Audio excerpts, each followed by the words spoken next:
Amém. A paz do Senhor para todos os nossos irmãos, para todos os obreiros, pastores, superintendentes de escola bíblica, auxiliares, departamentos, alunos e todos aqueles que estão empenhados na obra de Deus, nesta obra que é tão sublime, a obra do ensino, este ministério maravilhoso. Eu, evangelista Souza, na bênção do Senhor, nesse podcast, onde estamos aqui para, mais uma vez, falar sobre a pessoa de Cristo e Ele que nos entende quando nós estamos em comunhão com Ele. Então, o pastor Túlio aí também com as suas saudações para os nossos irmãos e irmãs. Do Senhor, o evangelista Souza, assim como também a todos os superintendentes de escola bíblica dominical, professores, que irão estar assistindo esta lição, e assim também tenho a alegria de poder compartilhar um pouco do nosso conhecimento, e essa soma certamente trará crescimento para cada um dos professores, onde trarão ali uma aula com excelentes qualidades para os seus alunos, e assim cresceremos juntos, em nome de Jesus.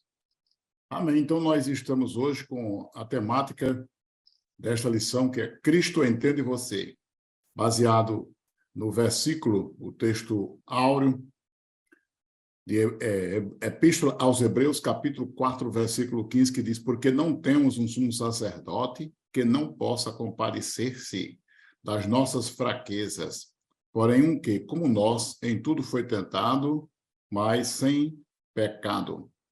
Então, somos chamados a entender o sacerdócio de Cristo. E esta lição está baseada na Epístola aos Hebreus, capítulo 4, versículos 14 ao 16. Então, temos aqui esta lição e também outra referência, Hebreus, capítulo 10, versículos 1 ao 5. Temos também Hebreus, capítulo 7, versículos 26 ao 28. São muitas referências, eu vou ler apenas uma de cada. Então, Hebreus, capítulo 4, versículo 14, diz: visto que temos um grande sumo sacerdote, Jesus, Filho de Deus, que penetrou nos céus, retenhamos firmemente a nossa confissão. Hebreus, capítulo 7, verso 26, diz assim: porque nos convinha tal sumo sacerdote, santo, inocente, imaculado, separado dos pecadores e feito mais sublime do que os céus. Aqui uma característica, ou várias características, né, de Cristo como nosso sumo sacerdote. E Hebreus, capítulo 10, versos 1 ao 5, versículo 1 diz assim: porque, tendo a lei a sombra dos bens futuros e não a imagem exata das coisas, nunca, pelos mesmos sacrifícios que continuamente se oferecem cada ano, pode aperfeiçoar aos que a ele se chegam. Então, estamos aqui diante do Senhor, na presença de Deus.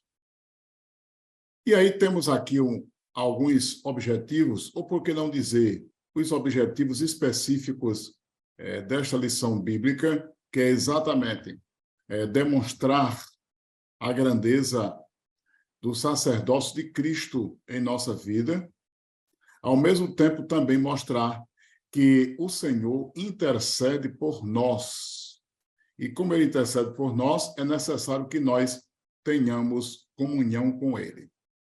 Essa primeira parte desta lição bíblica, onde aqui nós estamos, na presença de Deus, fala exatamente sobre a pessoa do grande sumo sacerdote, humano como nós, isto é, fala exatamente acerca da encarnação de Jesus, como ele veio a este mundo, né? Diz lá no Evangelho segundo escreveu São João, capítulo 1, versículo 14, e o verbo se fez carne e habitou entre nós, e vimos a sua glória, como a glória do unigênito do Pai, cheio de graça e de verdade.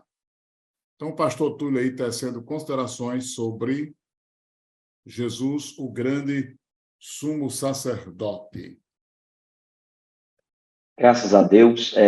Esse primeiro ponto desta lição é um ponto de suma importância, pois ele tem por título o grande sumo sacerdote, humano como nós. E a primeira coisa que nós devemos identificar nesta lição é as duas naturezas de Cristo, a natureza divina e a natureza humana. E esse primeiro ponto aqui fala desse sumo sacerdote que tornou-se humano como nós. E o primeiro subponto desse ponto aqui é a seguinte pergunta: o que é um sumo sacerdote? Todos nós temos esse conhecimento a respeito do sumo sacerdote, que, diferentemente de um sacerdote, em Israel só havia um, dentre muitos sacerdotes que ali tinha, e ele cumpria alguns ofícios específicos. Então, o sacerdote no judaísmo era a pessoa que atuava como intermediário entre Deus e os homens, ou melhor, entre os homens e Deus, seja oferecendo sacrifício, seja orando, seja aconselhando. Então, eram muitos esses conselhos que os sacerdotes assim forneciam e ali trazia para o povo. Entretanto, existia o sumo sacerdote. Então, nós temos que primeiro aprender a fazer essa diferenciação e deixar bem claro para os nossos alunos que o sumo sacerdote era alguém selecionado de forma específica que atuava e apresentava o seu ofício de uma maneira mais elevada do que apenas um simples sacerdote. Então, o sumo sacerdote, que nada mais era do que o maior dos sacerdotes, era o chefe. Hebreus capítulo 4 e versículo de número 14, diz que, todavia, Cristo é qualificado como um grande sumo sacerdote. Só para diferenciar, o profeta era a ponte entre Deus e o povo, mas o sacerdote, e principalmente o sumo sacerdote, eram a ponte entre o povo e Deus. Então, um profeta na antiga aliança era a ponte entre Deus e o povo. O sumo sacerdote é o inverso, é a ponte entre o povo e Deus.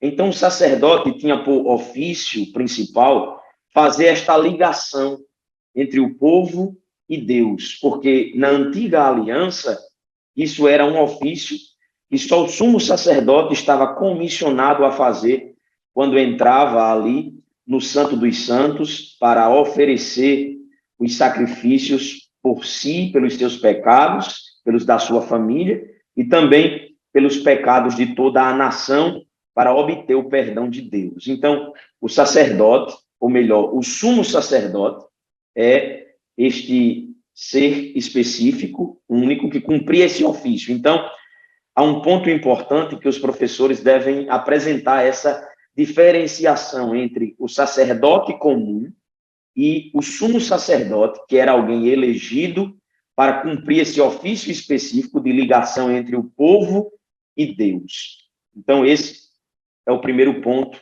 aí a respeito do que é um sumo sacerdote. É bem interessante aí, né, pastor Túlio? Você fez aí uma conceituação.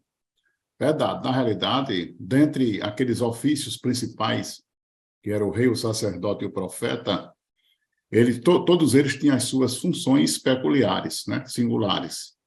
Por exemplo, o rei é como uma espécie de poder administrativo, executivo, para continuar governando sobre o povo, gerenciando a vida da nação, onde ele tinha a obrigação moral, a obrigação gerencial, administrativa e a obrigação, por lei, de cumprir, né, os ditames. Então, a figura do rei é aquele gerenciador do povo, ou para o povo, constituído para gerenciar e administrar o povo.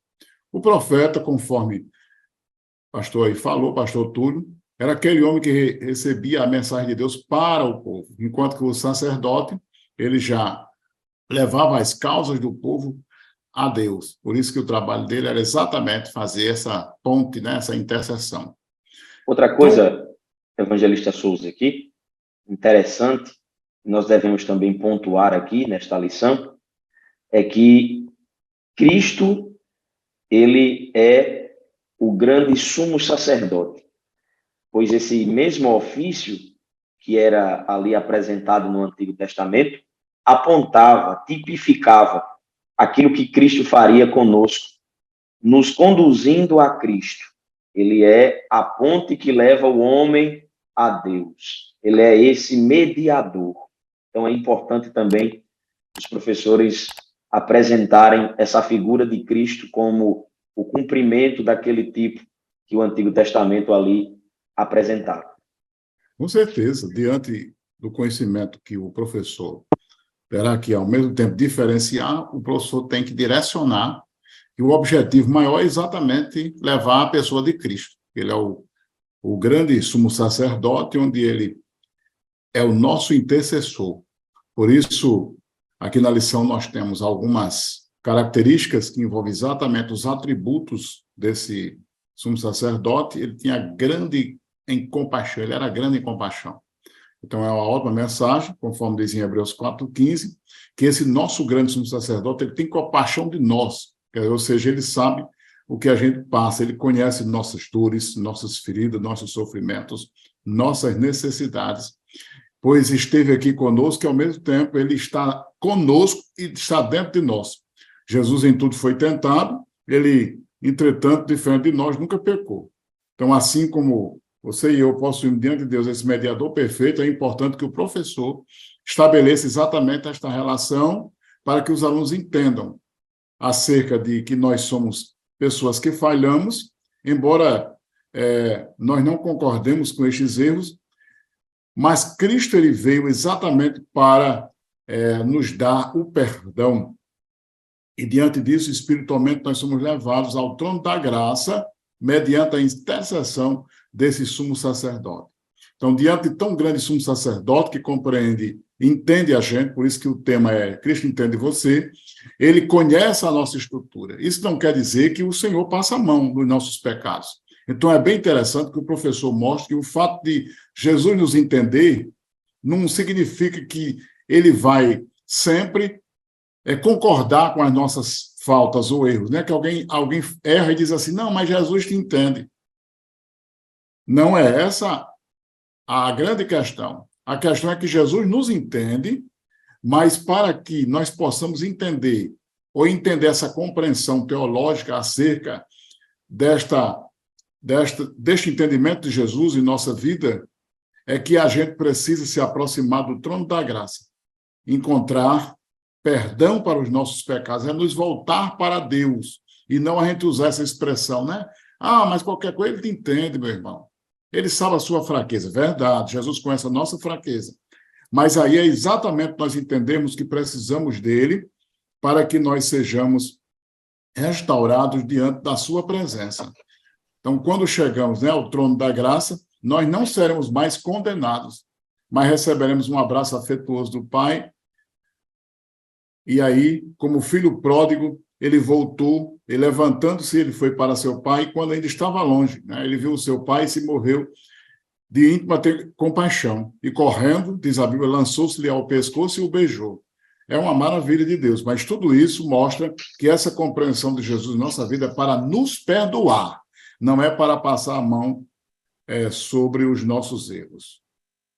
Então, o pastor Túlio aí tecendo algumas considerações sobre essa humanidade perfeita de Jesus, é que no momento em que a Bíblia diz que ele é o sumo sacerdote e ele se torna carne, ele conhece a nossa estrutura, então ele prova a nossa natureza, não no sentido do pecado, mas ele se faz homem para estar conosco. Na realidade, isso aí é o tópico de número 3, né? Mas aí eu quero que o pastor Túlio faça uma consideração aí sobre o tópico 2, sobre essa posição de Jesus.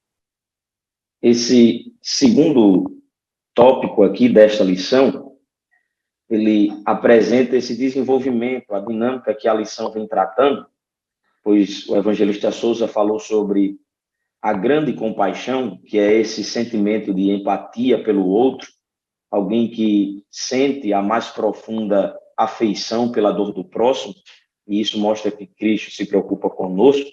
Mas esse segundo ponto fala sobre ele foi humano como nós. E isso é um aspecto da própria natureza de Jesus.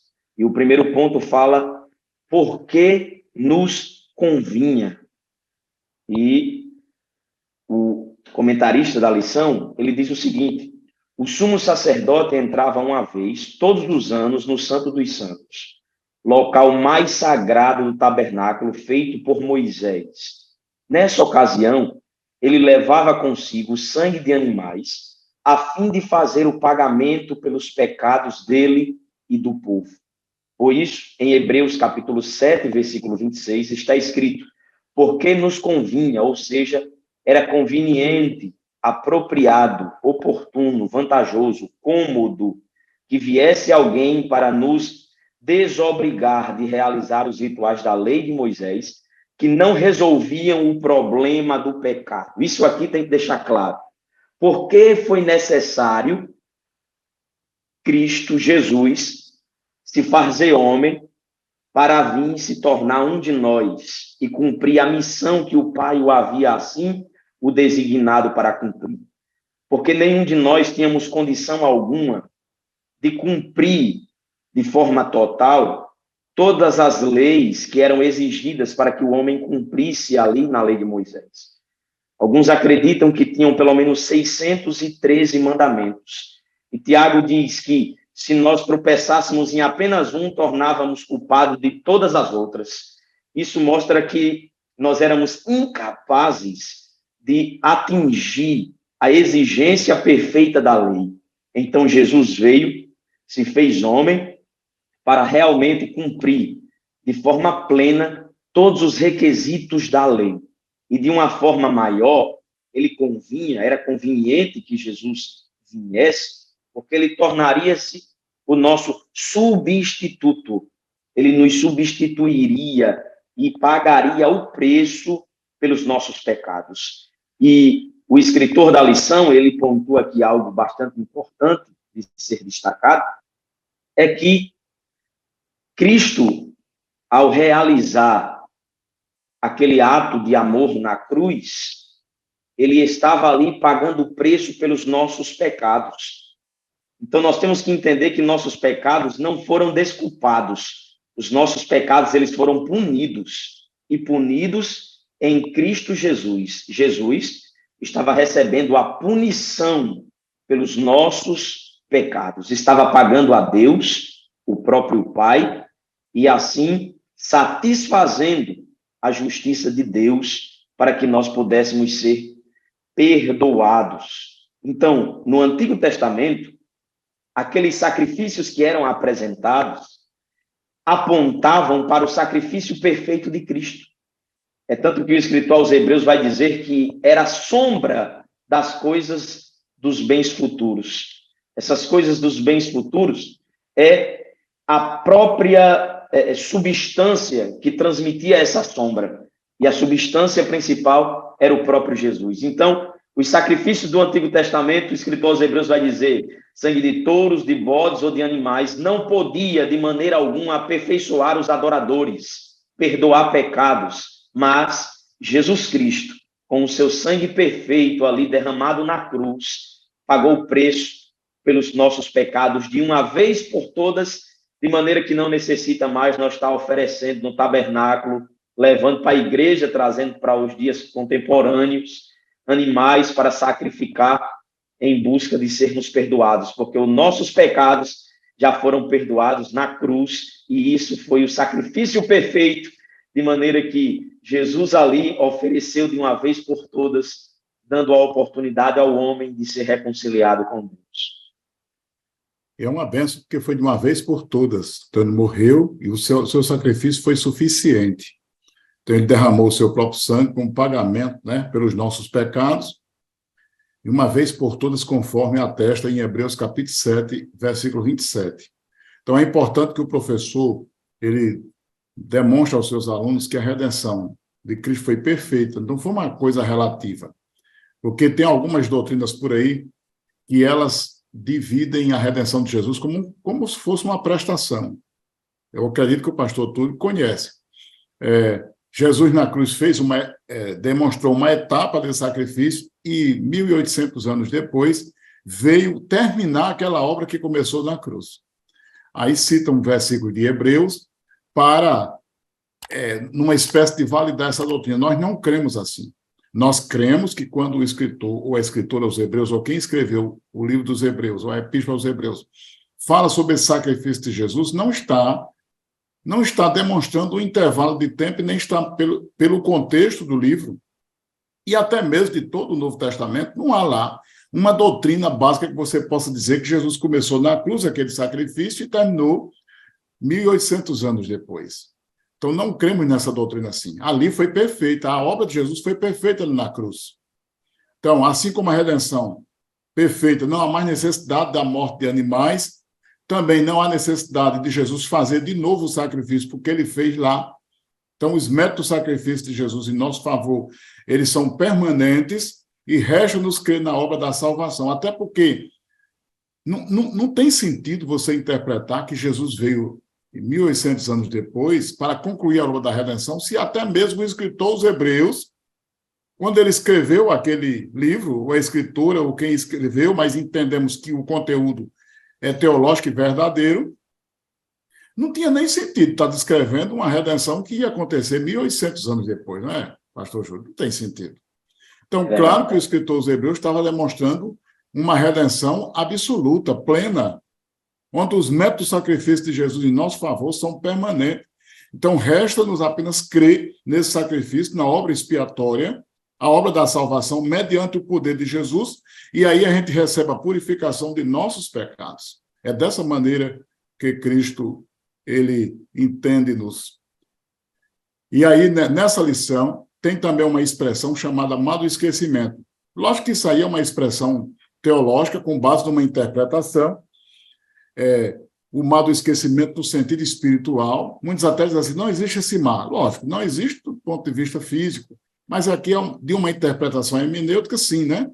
Porque os nossos pecados, daqueles que nós já cometemos, e até aqueles que a gente luta, né, contra, na medida em que a gente se entristece, ou nós somos inundados por esses sentimentos, nesse relacionamento com Deus, que é um Deus tão perfeito e santo, de fato, não mereceríamos nada, né, a não ser a morte. Então, Jesus vem demonstrar esse sacrifício vivo, santo e perfeito, onde ele oferece a sua vida por nós. Esta é a doutrina básica da redenção. E, ao mesmo tempo, sendo básica, é a doutrina plena, onde o pecado foi perdoado pelo sangue de Cristo e foi lançado no mar do esquecimento. Miqueias, capítulo 7, versículos 18 e 19. E, ao mesmo tempo, mostra a inscrição em Hebreus 9, 18, mostra que exatamente nossos pecados foram perdoados. Bênção do Senhor acerca desse sacrifício tão maravilhoso de Jesus. Então, bênção maravilhosa. Então, o evangelho de Jesus é o evangelho da mensagem do sacrifício de Cristo, é o evangelho da mensagem do perdão, é o evangelho da mensagem do sangue derramado, é o evangelho da mensagem do amor derramado, é a mensagem do evangelho do Espírito Santo derramado. Então, essa expressão derramado não tem a ver com essa expressão comum, que a gente, quando derrama alguma coisa, no sentido de que a gente foi assim, negligente, né? Isso no sentido comum. Quando você derrama, rapaz, cuidado para você não derramar isso aí. Nós, seres humanos, quando derramamos algo, ou é por nossa negligência, ou é porque a gente não teve cuidado. Mas no sentido da redenção, o derramamento nada tem a ver com desperdício. É o contrário. Na redenção, o derramamento do sangue, o derramamento do amor de Deus, o derramamento do Espírito Santo, mostra a abundância, a plenitude da glória de Deus em nosso favor. Então, o derramamento do sangue de Jesus, o derramamento do Espírito Santo, o derramamento do amor, não é desperdício. Ou não foram coisas desperdiçadas por Deus. Pelo contrário, foram coisas que Deus demonstra o seu amor, a sua graciosidade para conosco, e ele, sabendo que nós precisávamos e nós precisamos, então ele derramou por nós no sentido da abundância e da plenitude. Então, é uma bênção essa mensagem. Então, o professor, ele pode demonstrar e mostrar aos seus alunos a excelência da redenção de Cristo por nós e como ele nos entende. Então, chegamos aqui agora ao tópico 3, que é sobre a humanidade perfeita de Jesus. Pode ter algum comentário acerca da humanidade de Jesus, pastor Túlio? Então, o terceiro ponto fala uma humanidade perfeita. A expressão humano com perfeita, no nosso contexto, parece quase que Um paradoxo, né? um paradoxo. É. Mas, quando se trata de Jesus, É. há essa relação entre a sua humanidade e a perfeição dela. Porque Jesus, ele foi alguém que viveu sem pecado algum. E isso mostra a perfeição de sua humanidade. Apesar de ter sofrido tentações, apesar de ter chorado como os homens, tido fome como os homens, sede como os homens, ele viveu uma vida sem pecado. Por isso que ele é considerado um homem perfeito. Diferentemente do sumo sacerdote do Antigo Testamento. Pois, entre os hebreus, o sumo sacerdote lá era o principal ministro religioso, acima dos outros sacerdotes. Ele era o único que poderia realizar o ritual de expiação pelos pecados do povo. Mas ele era um homem comum, portador das mesmas imperfeições. Isso era tão real que, antes dele oferecer essa oferta para perdão do pecado do povo, ele oferecia por si mesmo e pela sua casa. Isso é um ponto que mostra a sua humanidade, a sua imperfeição. Mas Jesus é o sumo sacerdote, aquele que é perfeito. E na epístola aos Hebreus aqui, mostra como ele é superior ao sacerdote do Antigo Testamento, justamente por conta da sua perfeição. É. O sumo sacerdote do Antigo Testamento era alguém imperfeito, era alguém que tinha a mesma culpa que os demais, pois tratava-se de um ser humano que foi concebido em pecado, herdou a natureza caída de Adão. Mas Jesus, ele é o homem perfeito. É o homem que veio sem pecado, viveu uma vida sem pecado, e mostra aqui que ele é superior. A sua superioridade na carta aos Hebreus é o ponto máximo dessa carta, é o tema central, a superioridade de Cristo, principalmente aqui nessa lição, especificamente com relação ao sumo sacerdócio. Então, o sacerdócio de Cristo substitui esse sacerdócio terreno, pois é um sacerdócio perfeito, que sobrepõe aquele que o Antigo Testamento apresentava. Então, assim, não há porquê apelarmos a intermediários terrenos para obtermos o perdão dos pecados. Temos em Cristo um representante ideal diante de Deus, alguém que pode compadecer-se de nós. Essa expressão significa demonstrar simpatia por alguém, pela dor do próximo. Então, Cristo entende você e vê o seu esforço para acertar. Em contrapartida, ele espera que você mantenha firme a sua confiança, ou seja, não abandone a sua fé.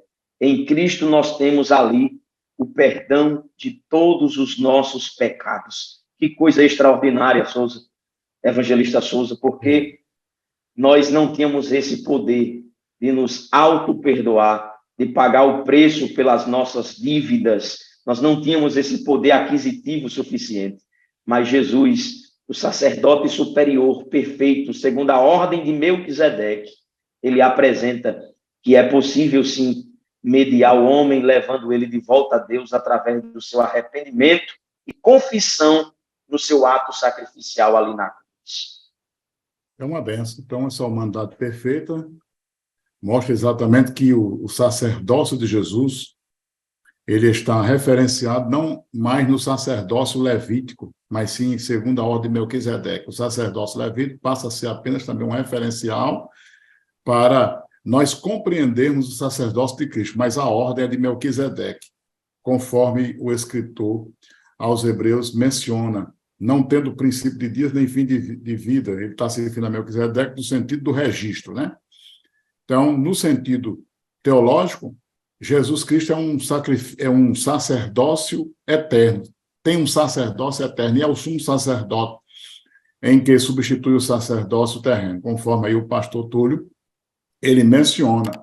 Então, aqui nós aprendemos que nós não temos a necessidade espiritual de apelarmos para intermediários terrenos, no sentido de obtermos a salvação. A salvação, nós cremos que somente em Cristo, que é o representante ideal de Deus, então o professor ele tem essa responsabilidade de sempre mostrar aos seus alunos, no sentido de que Jesus se compadece de nós, demonstrando simpatia. Então, Cristo entende você e vê o seu esforço para acertar. Então, em contrapartida, ele espera que você mantenha firme a confiança, porque ele é uma pessoa perfeita. Deus exige de nós o padrão elevado de uma devoção. Milênio após, então, Jesus disse essa mesma coisa. Então, Paulo também falou sobre a possibilidade dessa perfeição para alcançarmos a vida eterna. Lógico que a perfeição plena somente na eternidade. Então, com certeza, já ocorreu assim o momento da gente ficar indignado, né? Por tornar a cometer aquele mesmo erro que já havia até mesmo proposto não repetir. Ou deixar de praticar uma boa ação, ainda que desejássemos fazê-la ou fazer, né? Então, o apóstolo Paulo ele vivia esse mesmo dilema. Está lá em Hebreus, capítulo 7, verso 15, quando ele diz, porque o que faço eu não aprovo, pois o que eu quero não faço, mas o que aborreço, isso faço. Então, acontece que há uma luta, né? Mas essa é a condição de todos os seres humanos. Nós erramos, mas é exatamente no momento da nossa fragilidade que a gente precisa se voltar para Deus. Então, todos, sem exceção, nascemos com essas deficiências morais. Então, a boa notícia é que Cristo, ele se deparou exatamente com essa mesma situação, não que ele tenha sido moralmente imperfeito, porque ele nunca errou, mas como homem ele pôde conhecer de perto a minha e a sua estrutura. Então, é importante que o professor mostre isso. E foi exatamente isso, pelo fato de experimentar a natureza do homem, sem pecado, que ele se torna aí e é apresentado como o sumo sacerdote perfeito. Então, é importante nós entendermos que essa nossa imperfeição é no sentido de que a gente tem que estar sempre alerta, porque se cairmos no erro, né, de aceitar o pecado como uma coisa natural, então nossa preocupação é importante que deve ser sempre buscar a Deus. Então, e se errarmos, nós temos um advogado. Isso não quer dizer que, não, qualquer coisa eu vou lá. Não é assim. Nós temos que estabelecer uma meta espiritual em nossa vida. Buscar a Deus de uma maneira tal que aí demonstra que Jesus Cristo realmente nos entende. Então, nas nossas conclusões, pastor Túlio, esse tópico 3.3, o impossível que se tornou possível, nós vamos usar aqui como nossas conclusões acerca dessa maravilhosa lição. Então, esse subtópico 3 do terceiro tópico, ele fala perfeitamente e fundamenta a conclusão desta lição. E trata do impossível que se tornou possível. Que relação é essa? Do impossível com o possível. O impossível é fundamentado naquilo que o escritor da carta aos Hebreus, ele fala que sangue de animais não podia tirar os pecados.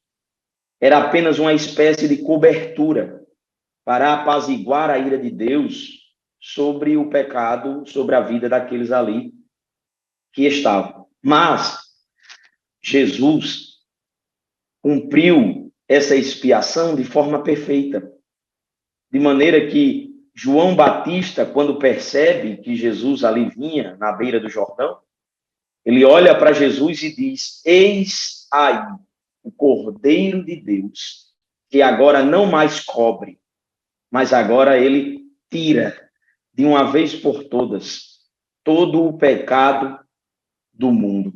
Então, essa expressão tirar pecado aqui, que é utilizada na Bíblia, não é um tirar apenas no tempo presente que foi falado por João Batista, mas é um tirar que tem efeitos retroativos.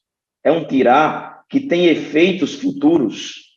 E a esses tempos, nessa ação de Jesus, um efeito no passado, um efeito no presente, um efeito no futuro. Ou seja, ele é aquele que tirou, ele é aquele que tira, e ele é aquele que continuará tirando pecados para aqueles que assim o aceitam como único e suficiente Salvador. Então, que você possa, nesta lição, fundamentar-se cada vez mais e se deleitar-se naquilo que Cristo fez por nós na cruz. O seu sacrifício foi perfeito, a sua humanidade é perfeita, e isso foi bem relatado aqui. Então, que Deus abençoe a cada professor, a cada aluno, assim como também ao evangelista Souza aí, que está intermediando esta lição aí, juntamente conosco.